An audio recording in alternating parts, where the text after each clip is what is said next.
Good evening everyone. मैं हूं दीप्ति सिंह और स्वागत करती हूं आपका स्टडी विद एटीपी क्लासेस में। जय भोलेनाथ। एंड आई होप आप लोगों ने पार्ट 4 को देख लिया होगा।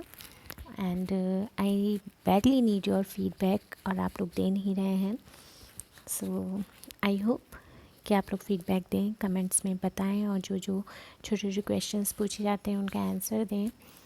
और whenever you are seeing this means whenever you are seeing this video, you have to um, take a copy and pen and you have to make notes as well, right? One liner notes बनाते चाहिए जो आप लोगों के लिए काफ़ी helpful होगा। Okay, so welcoming you again in current affairs Jain 2021 part 5। Start करते हैं। आज हम स्टार्ट करेंगे विज्ञान एवं प्रौद्योगिकी से।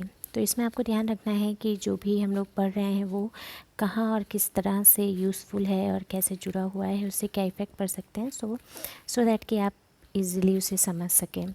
नेक्स्ट है दक्षिणी अटलांटिक महासागर, जिसे हम साउथ जॉर्जिया आइसलैंड बोल देते हैं, वहाँ का एक विशालकाय आइसबर्ग है, ठीक है, जिसे हिंदी में हिमखंड बोला जाता है और जिसका नाम है A68A।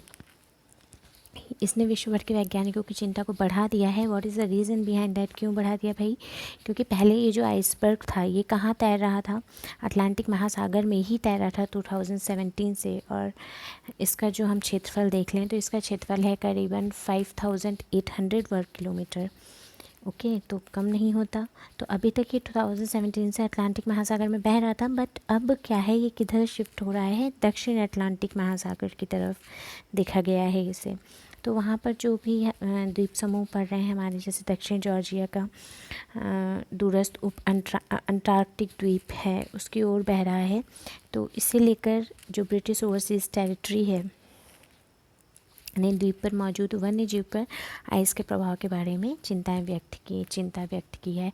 ऑब्वियस सी बात है, जो वहाँ के रहने वाले वो होंगे, मतलब जो वन्य जीव होंगे वो उस एडेप्टेशन के लिए नहीं होंगे, ठीक है। उनकी बॉडी उतनी जो ठंड होगी या उतना जो डाउन टेम्परेचर होगा उसके लिए वो क्या होंगे, उनकी बॉडी एडेप्टेबल नहीं होगी, तो उनके लिए हार्मफुल इफ़ेक्ट हो सकता है, राइट। तो इसलिए वैज्ञानिक जो हैं वो इस बारे में थोड़ा चिंतित हैं। नेक्स्ट है भारतीय अंतरिक्ष startup Skyroot Aerospace. Sky Aerospace ने एक सॉलिड प्रोपल्शन रॉकेट इंजन का सफलतापूर्वक परीक्षण किया है, जिसका नाम कलाम 5 है, ठीक है। स्काई रूट एरोस्पेस है, उसने सॉलिड प्रोपल्शन रॉकेट इंजन का सफलतापूर्वक परीक्षण किया है, जिसका नाम कलाम 5 है। और इसके साथ ही यह एक पूर्ण ठोस ईंधन वाले रॉकेट चरण का सफलतापूर्वक डिज़ाइन, विकास और परीक्षण करने वाली भारत की पहली निजी कंपनी बन गई है। कौन सी? भारतीय अंतरिक्ष स्टार्टअप, जिसने कलाम 5 का सफलतापूर्वक परीक्षण किया है। Now the next, national aeronautics and space administration, जिसको हम क्या बोल देते हैं? नासा। आपने कभी ध्यान दिया नासा की फुल फॉर्म पे? ध्यान दिया करिए, ओके। तो नासा है national aeronautics and space administration ने ग्रीन रन टेस्ट सीरीज़ में 8वें और अंतिम परीक्षण करने वाला है। ग्रीन रन में इसमें 8वें चरण को हॉट फायर कहा गया है। इसके 8वें चरण को क्या कहा गया है? हॉट फायर, जो परीक्षणों की श्रृंखला को समाप्त करेगा। नासा का कहना है कि पहली बार जीवन के लिए स्पेस लॉन्च सिस्टम, जिसे SLS कहा जाता है, कि मुख्य चरण को धीरे धीरे साथ लाएगा। SLS का मुख्य चरण नासा के अनुसार दुनिया का सबसे शक्तिशाली रॉकेट होगा। इसकी अगली पीढ़ी के मानव चंद्र मिशनों को शक्ति प्रदान करेगा। ये अगली पीढ़ी के जो अब नेक्स्ट चंद्र मिशन किए जाएंगे उनको ये शक्ति प्रदान करेगा। Okay, very sorry for that, 1 second, I want to erase it. Okay fine. Next है, हाल ही में इन्फोसिस ने घोषणा की है कि उसे डेटा और एनालिटिक्स स्पेस में गूगल क्लाउड पार्टनर स्पेशलाइजेशन से मान्यता प्राप्त हुई है। किस में? डेटा और एनालिटिक्स स्पेस में। किसको? इन्फोसिस को। डेटा और एनालिटिक्स स्पेस में गूगल क्लाउड पार्टनरशिप स्पेशलाइजेशन से मान्यता प्राप्त हुई है। इन्फोसिस शीर्ष वैश्विक प्रणाली इंटीग्रेटर्स की सूची में शामिल हो गया है, जिसे विशेषज्ञता के साथ मान्यता दी गई है। नेक्स्ट है इलेक्ट्रॉनिक और सूचना प्रौद्योगिकी मंत्रालय, माइटी जिसे बोल देते हैं, ने अमेज़न वेब सर्विसेज AWS के साथ साझेदारी में एक क्वांटम कंप्यूटिंग एप्लीकेशन लैब की स्थापना करेगा, ऐसी घोषणा की है। और यह कदम चुनिंदा शोधकर्ताओं वैज्ञानिकों को अमेज़न की ब्रैकेट क्लाउड आधारित क्वांटम कंप्यूटिंग सेवा तक पहुंच प्रदान करेगा। नेक्स्ट है टेक दिग्गज कंपनी माइक्रोसॉफ्ट ने नोएडा उत्तर प्रदेश में अपने नए इंडियन डेवलपमेंट सेंटर की सुविधा शुरू करने की घोषणा की है, जिसका काम क्या है, ये जो नई सुविधा है ड्राइविंग इंजीनियरिंग और नवाचार के लिए एक प्रमुख केंद्र के रूप में काम करेगी।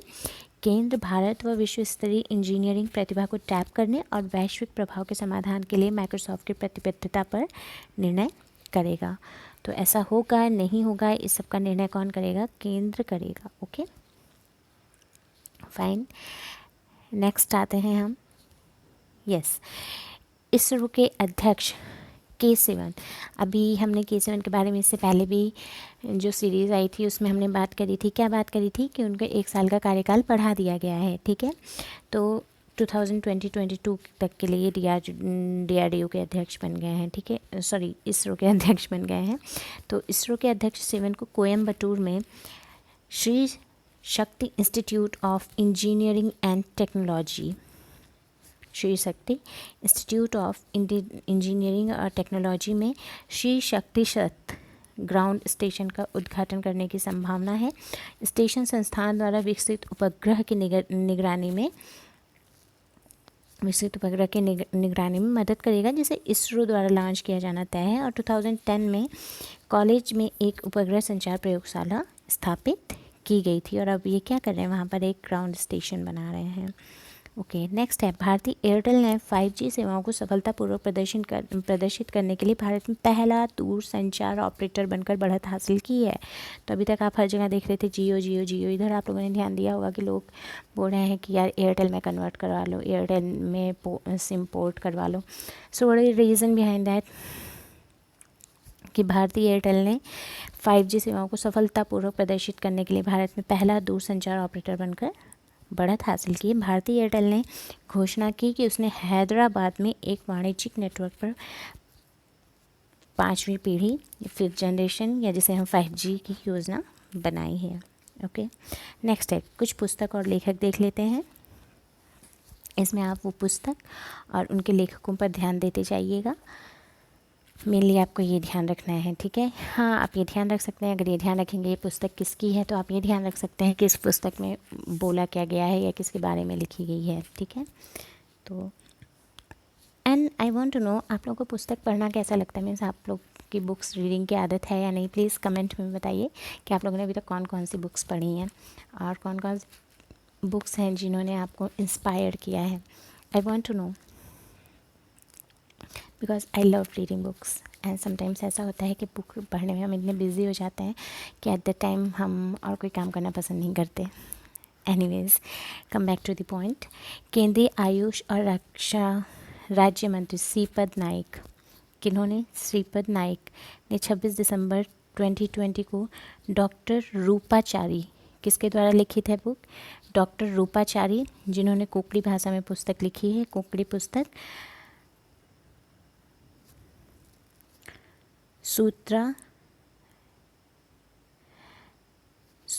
सूत्रा निवेदनाची सूत्रा एक अनुभव, ठीक है। सूत्रा निवेदनाची सूत्रा एक अनुभव पुस्तक है जिन्हें डॉक्टर रूपा राची ने लिखा है और इसका इन्होंने क्या क्या विमोचन किया। यह बुक मंजना प्रकाशन द्वारा प्रकाशित की गई है। डॉक्टर रूपा राची गोवा में कॉम्परिंग के क्षेत्र में एक जानी मानी हस्ती हैं। तो इन्होंने कौन सी बुक लिखी है? डॉक्टर रूपा राची ने सूत्रा निवेदनाची सूत्रा एक अनुभव। ओके नेक्स्ट, दिवंगत जस्टिस राजेंद्र सच्चर हैं जो कि दिवंगत आत्मा हो गए हैं, अब उनके डेथ हो गई है। तो जस्टिस राजेंद्र सच्चर के परिवार ने the Indian society of international law और द इंडियन लॉ इंस्टीट्यूट के साथ मिलकर जस्टिस राजेंद्र सच्चर द्वारा लिखित पुस्तक in pursuit of justice and autobiography this book is written by Rajinder Sachar, इसका विमोचन किया है।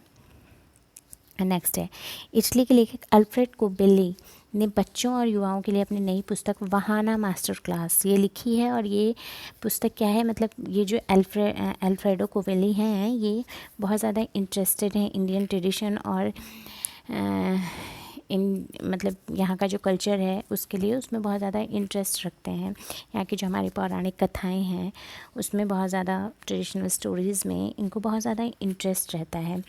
तो इस पुस्तक को स्कोलास्टिक इंडिया द्वारा सचित्र प्रकाशित किया गया है।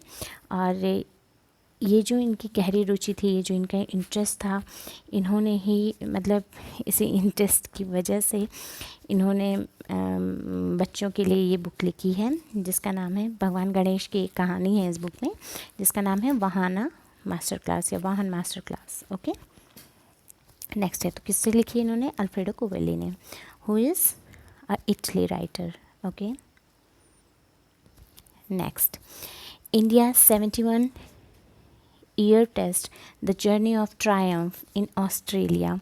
India's 71 year test. Let me highlight this. What happened? 1 second.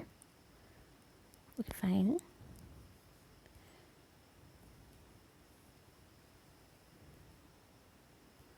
Oh, it's not happening by me. Okay fine, चलो हम ऐसे ही करते हैं।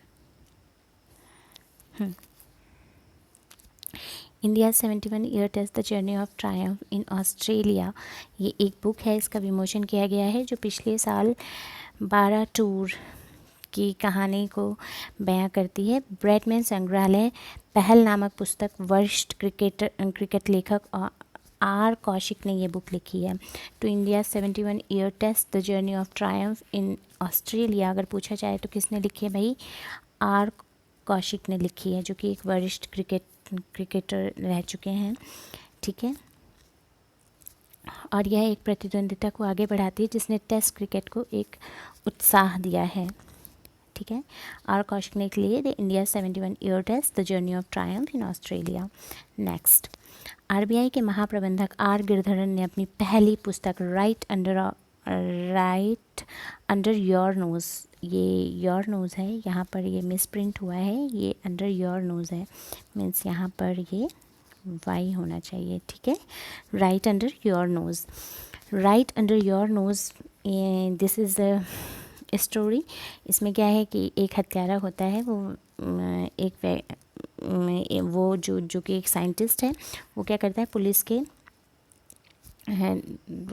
आसपास ही हत्या करता है और वो फॉरेंसिक को बिल्कुल पीछे छोड़ देता है। मीन्स इससे जल्दी पुलिस पकड़ नहीं पाती है, तो इसीलिए है राइट अंडर योर नोज़। तो किसने लिखा है? आरबीआई के महाप्रबंधक। तो आप याद रख सकते हो कि आरबीआई में कुछ हत्या हो गई है जिसकी वजह से रिज़र्व बैंक ऑफ इंडिया काम नहीं कर रहा है। ठीक है, और पुलिस उसे पकड़ने में नाकाम रही है। तो इससे आप याद रख सकते हो कि वहाँ के महाप्रबंधक जो हैं आर गिरधरन, उन्होंने ये बुक लिखी है right under your nose. Okay fine, next, प्रसिद्ध इतिहासकार Ramachandra Guha. Ramachandra Guha unity of statue या और किसी चीज़ से ये जो गुहा है वो कैसे रिलेटेड हैं? आपने इनका नाम पहले कहीं सुना है? बताइएगा ज़रा। प्रसिद्ध इतिहासकार रामचंद्र गुहा की नवीनतम पुस्तक the Commonwealth of cricket. Ramachandra Guha का आपने कहीं पहले नाम सुना है और ये एक बहुत फेमस थिंग से रिलेटेड है, किससे? ठीक है, तो ये एक प्रसिद्ध इतिहासकार हैं रामचंद्र गुहा, इनकी नवीनतम पुस्तक है the Commonwealth of cricket. Okay, तो इसे टाटा लिटरेचर लाइफ में वर्चुअली लॉन्च किया गया और अपनी पुस्तक the Commonwealth of cricket the most shuttle and sophisticated game known to mankind में गुहा ने देहरादून में बचपन से लेकर कॉलेज के उन दिनों में खेल के साथ जुड़े होने वाले बीसीसीआई का हिस्सा बनकर उनके साथ जो एक्सपीरियंस रहे हैं उसे इन्होंने रामचंद्र गुहा ने इसमें लिखा है। तो रामचंद्र प्रसिद्ध इतिहासकार हैं रामचंद्र गुहा। उन्होंने कौन सी बुक लिखी है? The Commonwealth of cricket, the most subtle sophisticated game known to mankind. Okay, next, पूर्व मुख्य चुनाव आयुक्त किसने? वाई कुरैशी। पूर्व मुख्य चुनाव आयुक्त रहे हैं वाई कुरैशी। इन्होंने अपनी पुस्तक the population myth, Islam, family planning and politics in India लेकर आए हैं। चलिए, हम कुछ कहेंगे नहीं, बस ध्यान रखिए। Y Qureshi, Y Qureshi, the population myth, Islam, family planning and politics in India लेकर आए हैं। और यह पुस्तक 15 फरवरी 2021 को लॉन्च की जाएगी, जिसे हॉपर कॉलिन्स इंडिया द्वारा प्रकाशित किया गया है। फाइन। नेक्स्ट है, मणिपुर की राज्यपाल नजमा हेपतुल्ला ने वस्तुतः दरबार हॉल, राजभवन, इम्फॉल में लेफ्टिनेंट जनरल कोनसम हिमालय सिंह द्वारा लिखित making of a journal a Himalayan echo, making of journal a Himalayan echo नामक पुस्तक जारी की है। किसने? डॉक्टर नजमा हेपतुल्ला ने। दुनिया में सबसे दुर्जय बलों में से एक की श्रेष्ठ कमान का सार और अनिवार्यता है। नेक्स्ट है, अपनी पुस्तक the Commonwealth of cricket, the most shuttle and sophisticated game known to mankind, यह भी आपने किसकी सुनी? रामचंद्र गुहा। ठीक है, इन्होंने लिखी है। नेक्स्ट, गोवा के मुख्यमंत्री प्रमोद सावंत ने, ये रिपीटेड है रामचंद्र गुहा वाला। गोवा के मुख्यमंत्री प्रमोद सावंत ने शहर के इंस्टीट्यूट मेंजिस ब्रंगाजा हॉल में आयोजित एक समारोह में एक किताब मनोहर पारिकर ऑफ द रिकॉर्ड जारी की है। पुस्तक को वरिष्ठ पत्रकार वामन सुभा प्रभु ने लिखा है। तो अगर पूछा जाए Manohar Parrikar off the record किसने लिखा है, तो Vaman Subha Prabhu. Manohar Parrikar off the record, Vaman Subha Prabhu. Okay, next, अब हम अलग दूसरे करंट अफेयर्स में आएंगे। ये देखिए, केंद्रीय पृथ्वी विज्ञान और प्रौद्योगिकी मंत्री डॉक्टर हर्षवर्धन ने वीडियो कॉन्फ्रेंसिंग के जरिए वेब आधारित एप्लीकेशन, क्या है उस एप्लीकेशन का नाम, उस ऐप का नाम डिजिटल ओशन को लॉन्च किया है। इसे पृथ्वी मंत्रालय के अंतर्गत आने वाले स्वायत्त संगठन हैदराबाद स्थित Indian national centre for ocean information services, जिसे हम INCOIS द्वारा इसे विकसित किया गया है। किसे? डिजिटल ओशन ऐप को। ओके, इसका काम क्या है कि डिजिटल ओशन समुद्र डेटा प्रबंधन के लिए लॉन्च किया गया है और ये अपनी तरह का एक पहला डिजिटल प्लेटफॉर्म है। मैं एक चीज़ आप लोगों से पूछना चाहूँगी, क्या आप लोगों में से कोई भी जानता है what is deep ocean mission? Deep ocean mission क्या है? ये डीप ओशन मिशन क्या काम है? इस डीप ओशन मिशन का कहाँ लॉन्च किया गया है? What is it? ये डिजिटल ओशन आया ना, सो ध्यान आ गया हमें। So please tell about this deep ocean mission, what is it? I'll wait for your response in the comment. Okay, next, 21 वर्षीय कॉलेज छात्रा आर्यन राजेंद्रन। 21 वर्षीय कॉलेज छात्रा आर्यन राजेंद्रन को केरल के तिरुवनंतपुरम निगम का नया मेयर चुना गया। तिरुवनंतपुरम का नया मेयर चुना गया। इसके साथ ही भारतीय कम्युनिस्ट पार्टी नेता आर्य देश में कहीं भी मेयर पद पर नियुक्त होने वाली भारत के सबसे कम उम्र की व्यक्ति बन गई हैं। तो वो सिर्फ 21 साल की हैं, आर्य राजेंद्रन, और वो केरल के तिरुवनंतपुरम निगम की नई मेयर चुनी गई हैं। तो इसी से मुझे एक चीज़ और ध्यान आई, आप लोग बताइएगा, अभी एक दिन का CM किसे बनाया गया था उत्तराखंड में? नायक मूवी की तरह बताइएगा। ओके, ये हम लोग कर चुके हैं, इस पार्ट को कवर कर चुके हैं। So that I will wait for your response. थोड़ा रिवाइज करिए, बताइए किसे बनाया गया था। नेक्स्ट, केंद्रीय सड़क परिवहन और राजमार्ग मंत्री नितिन गडकरी ने असम में एक बहु मॉडल लॉजिस्टिक पार्क की स्थापना करने की घोषणा की है। इसका निर्माण सिलचर में किया जाएगा। कहाँ पर घोषणा करी है? असम में। ठीक है, सिलचर में किया जाएगा। और सिलचर सौराष्ट्र राजमार्ग के बालाचेरा हेरांगजाओ सेक्शन को मार्च 2022 तक पूरा कर लिया जाएगा। श्री गडकरी ने यह घोषणा रंगपुरम में मधुरमुख के पूर्व पश्चिम कॉरिडोर के 0 पॉइंट पर आयोजित एक सार्वजनिक बैठक में की थी। नेक्स्ट है, केंद्रीय पृथ्वी विज्ञान मंत्री डॉक्टर हर्षवर्धन ने वीडियो कॉन्फ्रेंसिंग के जरिए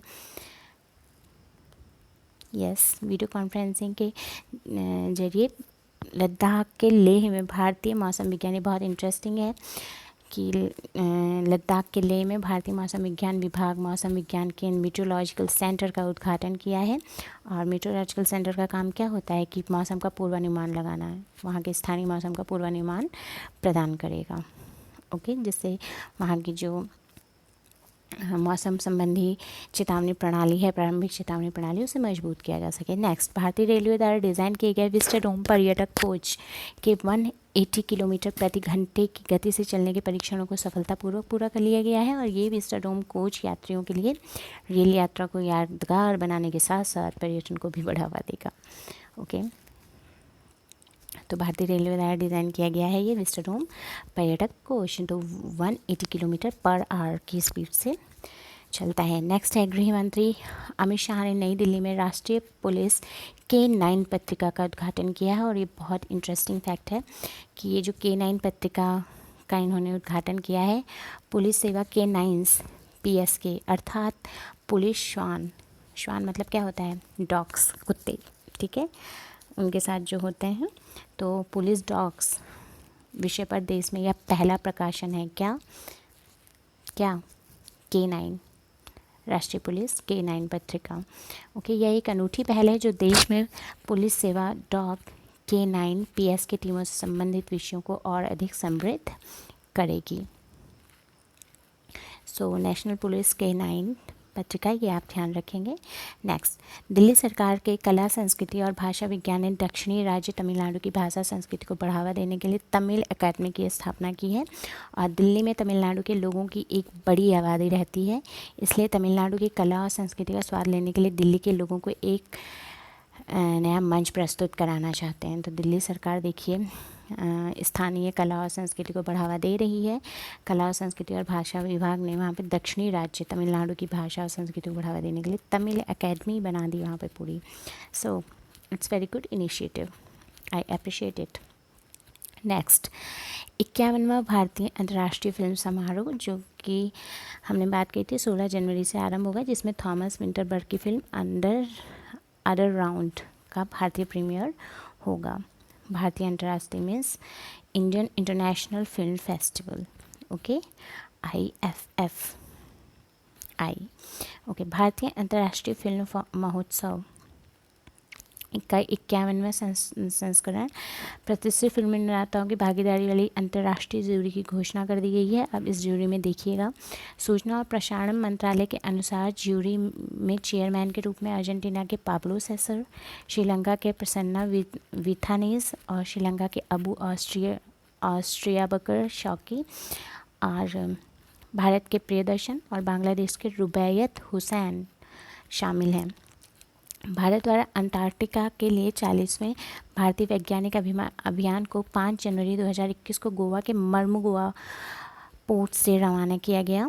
और chartered ice class port MV Vasiliy Golovnin को प्रतिष्ठित अंटार्कटिका के लिए 40वें भारतीय वैज्ञानिक अभियान, जो प्रतिष्ठित अंटार्कटिका है 40 वहाँ पे 40वें भारतीय वैज्ञानिक अभियान Indian scientific expedition to Antarctica mission यात्रा के लिए चुना गया है, जो 30 दिनों में अंटार्कटिका पहुंचेगा। और ये बहुत अच्छी न्यूज़ है। भारतीय खाद्य सुरक्षा और मानक प्राधिकरण ने खाद्य सुरक्षा और मानक बिक्री पर प्रतिबंध और विनिमय संशोधन के जरिए तेल और वसा में ट्रांस फैटी एसिड, जिसे हम TFA बोल देते हैं, उसकी छूट की मात्रा को, इसकी मौजूदा छूट की मात्रा 5% से कम कर दिया है। और 2021 के लिए इसे कितना कर दिया गया है, 3%, और 2022 के लिए कितना कर दिया गया है, 2%। अब हुआ क्या था, जब इसे स्टार्ट किया गया था 2011 में, ऐसा पहली बार किया गया था जब कोई विनिमय पारित किया जिससे तेल और वसा में 10% की TFA सीमा, TFA यानी ट्रांस फैटी एसिड्स की सीमा निर्धारित की गई थी। ठीक है, इसके बाद इसे 2015 में 5% कर दिया गया था, बट अब देखिए इसे और कम कर दिया गया है 2021 के लिए 3% और 21 के लिए 3% और 2 के लिए इसे 2% कर दिया गया। तो यहाँ से आपके क्वेश्चंस बन सकते हैं, ठीक है, कि फूड सेफ्टी एंड स्टैंडर्ड जिसे हम FSSAI बोल देते हैं, ने किया है ये। जम्मू कश्मीर के उपराज्यपाल कौन बने हैं? अभी हमने कुछ दिनों पहले राज्यपालों की बात की थी, उपराज्यपाल कहाँ कहाँ के कौन कौन नियुक्त किए गए हैं। तो जम्मू कश्मीर के जो उपराज्यपाल हैं मनोज सिन्हा ने एंटी करप्शन ब्यूरो के मोबाइल एप्लीकेशन सतर्क नागरिक की, पूछा जा सकता है कि मोबाइल एप्लीकेशन सतर्क नागरिक किससे रिलेटेड है? तो ये एंटी करप्शन ब्यूरो से रिलेटेड है और विभागीय सतर्कता अधिकारी पोर्टल को लॉन्च किया। उपराज्यपाल ने कहा कि यूटी प्रशासन पारदर्शी, जवाबदेह और उत्तरदायी शासन सुनिश्चित करने के लिए व्यापक प्रयास कर रहा है। Very sorry. नेक्स्ट, 51वें भारतीय अंतर्राष्ट्रीय फिल्म महोत्सव जो कि होने वाला था, हम लोगों ने बात किया था कहाँ, ठीक है, के लिए बांग्लादेश को कंट्री इन फोकस के रूप में चुना गया है। यह फेस्टिवल 16 जनवरी से 24 जनवरी तक गोवा में आयोजित किया जाएगा। International film festival of India Goa में आयोजित किया जाएगा, जहाँ पर कंट्री इन फोकस किसे चुना गया है? बांग्लादेश को, ठीक है। द कंट्री इन फोकस एक विशेष खंड है जो देश की सिनेमाई उत्कृष्टता और योगदान को चिन्हित करता है। 51वें IFFI में इस खंड में बांग्लादेश की 4 फिल्मों को दिखाया गया। ओके, नेक्स्ट, लेह की नुब्रा घाटी में पहली बार बर्फ़ चढ़ने पर आइस क्लाइंबिंग फेस्टिवल, बर्फ़ पर चढ़ने का उत्सव मनाया गया। कहाँ? लेह की नुब्रा घाटी में, ठीक है। तो 7 दिन लंबे इस कार्यक्रम को नुब्रा एडवेंचर क्लब द्वारा आयोजित किया गया था। आइस क्लाइंबिंग विदेश में लोकप्रिय शीतकालीन खेल है। तो इसे पहली बार कहाँ आयोजित किया गया भाई? यहाँ पर लेह की नुब्रा घाटी में। ओके, नेक्स्ट, दुनिया के सबसे अमीर व्यक्ति एलन मस्क के स्वामित्व वाली इलेक्ट्रिक वाहन कंपनी टेस्ला ने कर्नाटक बेंगलुरु में एक महत्वपूर्ण स्वामित्व वाली सहायक कंपनी का रजिस्ट्रेशन कराया है। दुनिया की सबसे मूल्यवान कार निर्माता कंपनी टेस्ला ने देश में अपने इलेक्ट्रिक वाहनों के लिए एक अनुसंधान एवं विकास इकाई और एक विनिर्माण संयंत्र स्थापित करने के लिए पहले कदम के रूप में एक पूर्ण स्वामित्व वाली सहायक भारतीय इकाई का रजिस्ट्रेशन कराया है। मतलब वो चाह रहे हैं कि उनके जो इलेक्ट्रिक व्हीकल्स हैं वो यहाँ पे भी आ सकें, वो यहाँ पर देखना चाहते हैं, डिमॉन्स्ट्रेशन करना चाहते हैं कि भाई कितना चलेगा कितना नहीं चलेगा। ओके, तो टेस्ला से आप सभी वाकिफ़ हैं, एलन मस्क से आप सभी वाकिफ़ हैं। नेक्स्ट, भारत का 51वां अंतर्राष्ट्रीय फिल्म महोत्सव IFFI प्रसिद्ध फिल्म निर्माता सत्यजीत रे की 5 क्लासिक्स की स्क्रीनिंग करके जश्न मनाएगा। श्रद्धांजलि के हिस्से के रूप में महोत्सव रे की प्रशंसित पंथेर पांचाली, उनकी द अपू ट्रिलॉजी की पहली फिल्म, 1964 का रोमांटिक ड्रामा चारुलता, सोनार केला और उनकी 1977 की हिंदी डायरेक्टोरियल डेब्यू शतरंज के खिलाड़ी और घर वायरे 1984 में प्रदर्शित करेगा। ठीक है, जो 1984 में आई थी उसे प्रदर्शित करेगा। महोत्सव क्लाइडोस्कोप के लिए 12 फिल्में और विश्व पैनोरमा खंड के लिए 50 फिल्मों का भी अनावरण किया गया है। 50 यानी 50। ओके, नेक्स्ट, केंद्रीय रक्षा मंत्री राजनाथ सिंह ने BEML के बेंगलोर कॉम्प्लेक्स में आयोजित एक समारोह के दौरान 15 जनवरी 2021 को भारत की पहली ड्राइवरलेस मेट्रो कार का अनावरण किया। किसने? राजनाथ सिंह ने। Driverless metro car Mumbai metropolitan region development authority के लिए स्वदेशी रूप से डिज़ाइन और विकसित अत्याधुनिक ड्राइवरलेस मेट्रो कार का निर्माण BEML बेंगलुरु विनिर्माण सुविधा में किया जा रहा है। नेक्स्ट, 16 जनवरी 2021 को PM मोदी ने देशव्यापी टीकाकरण अभियान को हरी झंडी दिखाई, जिसके बाद दिल्ली में स्वच्छता कार्यक्रम। मनीष कुमार भारत में कोविड-19 वैक्सीन प्राप्त करने वाले, अभी हमने कल ही कवर किया था इसे, पहले व्यक्ति बन गए हैं। और मनीष कुमार को दिल्ली के एम्स में इंजेक्शन दिया गया था, जहां केंद्रीय स्वास्थ्य मंत्री डॉक्टर हर्षवर्धन भी मौजूद थे। नेक्स्ट, केरल के अलापुझा में भारत में पहली तरह का श्रम आंदोलन संग्रहालय यानी लेबर मूवमेंट म्यूजियम खोला जाएगा, जो विश्व श्रम आंदोलन के इतिहास को दर्शाएगा। संग्रहालय विश्व श्रम आंदोलन और केरल के श्रमिक आंदोलन के इतिहास के चित्रों, दस्तावेजों और अन्य प्रदर्शनों के माध्यम से प्रदर्शित करेगा। अलापुझा ग्लोबल हाउस बोट पर्यटन केंद्र के रूप में प्रसिद्ध है। तो अलापुझा के बारे में थोड़ा और देखिएगा, इंटरेस्टिंग है ये।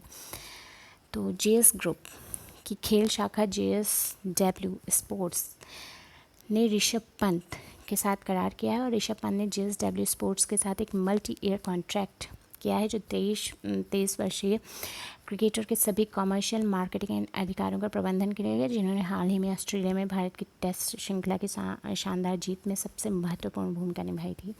नेक्स्ट, भारतीय रेलवे की सबसे पुरानी मेट्रो में से एक हावड़ा कालका मेल का नाम, इट्स वेरी इंपॉर्टेंट, का नाम बदलकर नेताजी एक्सप्रेस कर दिया गया है। किसका? हावड़ा कालका एक्सप्रेस का नाम बदलकर नेताजी एक्सप्रेस कर दिया गया है। भारतीय रेलवे ने 23 जनवरी, जो कि अभी हमने कल ही इसे वो किया था, पराक्रम दिवस के रूप में मनाते हैं ना, नेताजी सुभाष चंद्र बोस की जयंती को, 23 जनवरी को नेताजी सुभाष चंद्र बोस की जयंती से कुछ दिन पहले ट्रेन का नाम बदलकर उन्होंने क्या कर दिया? हावड़ा कालका का नेताजी एक्सप्रेस कर दिया गया है। So you have to remember this, right. Next, flight lieutenant Bhawana Kanth गणतंत्र दिवस परेड में हिस्सा लेने वाली पहली महिला फाइटर पायलट बनेंगी। वह 2021 के गणतंत्र दिवस में भारतीय वायुसेना की झांकी का हिस्सा बनी, जो हल्के लड़ाकू हेलीकॉप्टर, हल्के लड़ाकू विमान और सुखोई 30 लड़ाकू विमान के मॉकअप का प्रदर्शन किया उन्होंने। और मेघालय के मुख्यमंत्री कॉनराड के संगमा ने 22 जनवरी 2021 को मेघालय के पूर्वी खासी हिल्स जिले के सोहबर में भारत के सबसे लंबे सड़क आर्च ब्रिज ब्रिज का उद्घाटन किया। इस परियोजना को 2013 में मंजूरी मिल गई थी, 2014 में काम शुरू हुआ था और ये 2018 दिसंबर 2018 में कंप्लीट हुआ था। तो उसका उन्होंने रेलवे आर्च ब्रिज का, सबसे लंबे सड़क आर्च ब्रिज का, not railway arch bridge, very sorry for that. ठीक है, तो कौन सी ज़िले में है? सोहबर ज़िले में है, खासी हिल्स के, ठीक है, मेघालय के पूर्वी खासी हिल्स में। ओके, नेक्स्ट, छत्तीसगढ़ के दक्षिण पूर्व मध्य रेलवे जोन ने लगभग 3.5 किलोमीटर की इकाई के रूप में मालगाड़ियों के 5 रेक जोड़कर सबसे लंबी मालगाड़ी का सफलतापूर्वक संचालन करके अपना ही पिछला रिकॉर्ड तोड़ दिया। वासुकी नामक इस गाड़ी ने भिलाई और कोरबा के रेलवे स्टेशनों के बीच 224 किलोमीटर की दूरी लगभग 7 घंटे में तय की।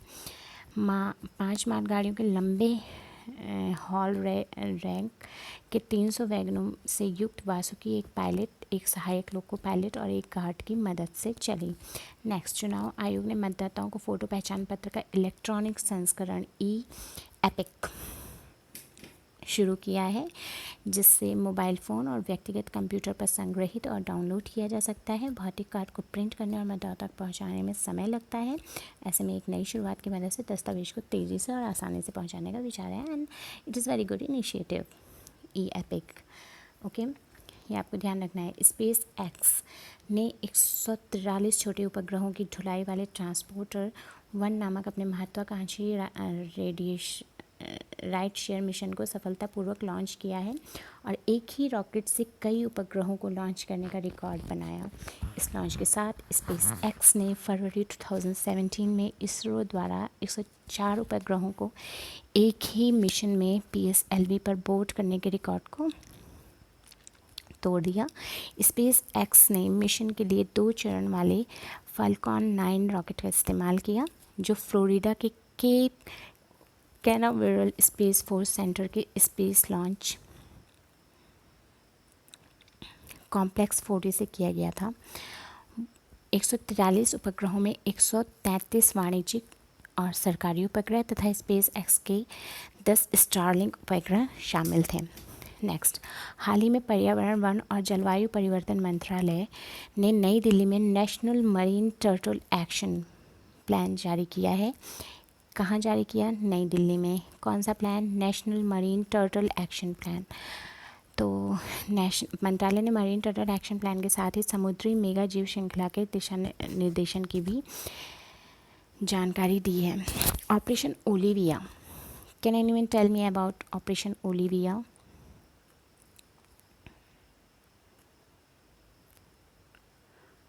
Operation Olivia, operation Olivia Hindi में लिखें तो ओलिविया, ऑपरेशन ओलिविया क्या है ये, इसके बारे में बताइएगा ज़रा।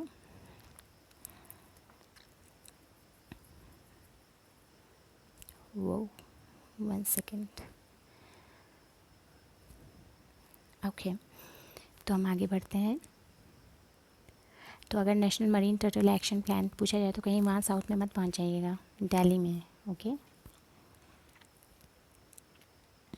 प्लान जारी किया गया है। नेक्स्ट, अब हम कुछ निधनों को देख लेते हैं जो कि इम्पोर्टेंट हैं। देखिए, पद्मश्री से सम्मानित नृत्य इतिहासकार और आलोचक सुनील कोठारी का निधन।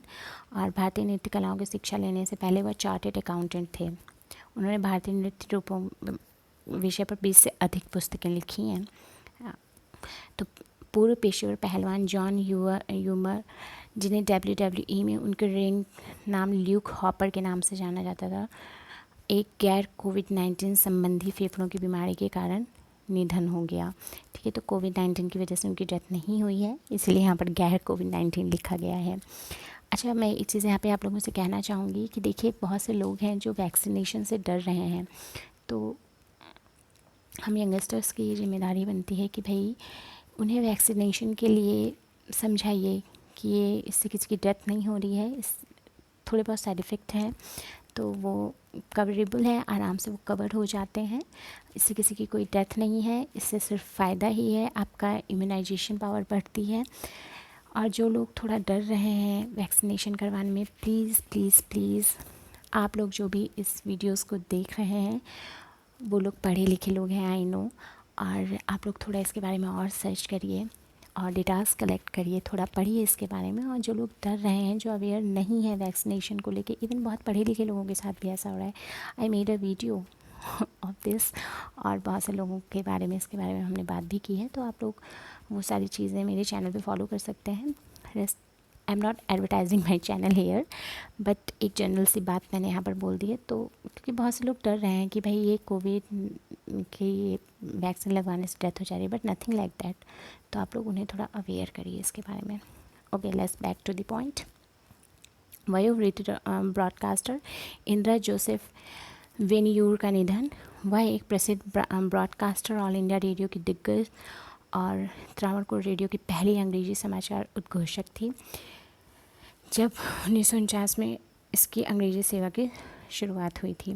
प्रसिद्ध ओडिया संगीतकार शांतनु महापावा का निधन। वह लता मंगेशकर, मन्ना डे और MD रफ़ी जैसे दिग्गजों के साथ काम करने वाले पहले ओडिया संगीतकार होने के साथ साथ हिंदी, बंगाली, असमिया, तेलुगु फिल्मी उद्योगों में भी काम करने वाले पहले संगीतकार थे। कौन? शांतनु महापात्रा। पूर्वी केंद्रीय मंत्री और राजस्थान कांग्रेस के वरिष्ठ नेता बूटा सिंह का निधन। अनुभवी राजनीतिज्ञ बूटा सिंह ने 1986 से 1989 के दौरान राजीव गांधी सरकार में गृह मंत्री के रूप में कार्य किया था बूटा सिंह ने।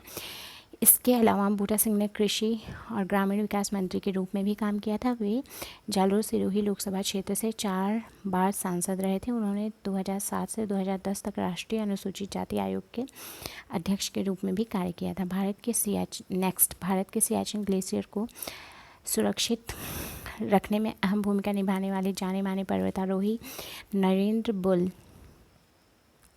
कर्नल नरेंद्र बुल कुमार का निधन। वह नंदा देवी पर्वत पर चढ़ाई करने वाले पहले भारतीय थे। कौन? Colonel Narendra Bull. उन्होंने 1965 में mount Everest, mount Blanc Alps की सबसे ऊंची चोटी और बाद में माउंट कांगचेंगा पर चढ़ाई की थी। उन्होंने अपने साहसी कार्यों के लिए बुल नाम की उपाधि हासिल की थी। किन्होंने? कर्नल नरेंद्र कुमार ने। ओके। महाराष्ट्र के पूर्व कैबिनेट मंत्री और 7 बार कांग्रेस के विधायक रहे विलास पाटिल अंदलकर का निधन। तो ये जो निधन है, इसमें क्या आता है कि आपको नेम दे दिया गया और ये पूछ लिया गया कि ये कौन से एरिया से रिलेटेड थे, ठीक है, या ये कौन सी जगह से बिलोंग करते थे, तो और या इनका वर्किंग एरिया क्या था, ये किस लिए फेमस थे। So you have to remember about this, ठीक है। तो इसको एक छोटा सा टेबल फॉर्म में आप बना सकते हैं, ऐसे ही सेम राइटर्स और बुक का भी आप लोग बना सकते हैं। वेल, आई होप आप आज की जो ये सीरीज़ थी वो आप लोगों के लिए जानकारी से भरी रही होगी। और इसी के साथ मैं आपसे एक रिक्वेस्ट करना चाहूँगी कि जो जो क्वेश्चंस आपसे पूछे गए हैं, जो जो टॉपिक्स मैंने आपको देखने के लिए कहे हैं, that topics are very important, and आप प्लीज़ एक बार उससे गो थ्रू हो लीजिएगा और आप लोग देख लें या आपको पता हो, then please comment. I will wait for your answer in comment section. And now thank you for being with study with ADP classes. Thank you everyone, and this is our YouTube channel. You can follow us here. This is our Telegram channel, and for paid courses you can contact on this number. This number is also available on WhatsApp as well. So thank you everyone and जय भोलेनाथ।